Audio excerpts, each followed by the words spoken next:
proud of our new generation. Ribal, part of the One Small Town youth team.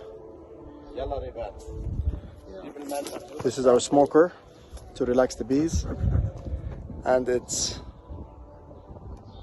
run by fire starters brought from our pine trees, in specific the pine needle. Once it dries, makes an amazing fire starter.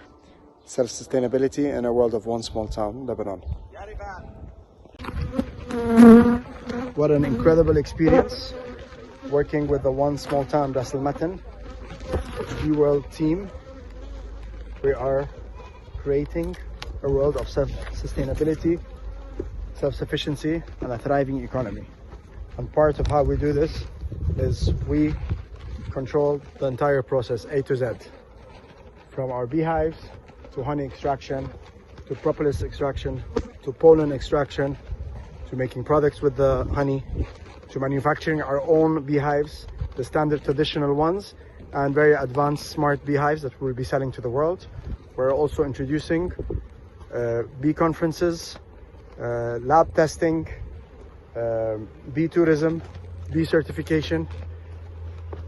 The world of bees is incredible, especially when you understand the incredible benefits of honey and how it empowers the natural immune system to handle any sort of situation. Prevention is the best cure. Fayez Moukarim, Lebanon's ambassador for One Small Town. 9th of March 2023. United we stand.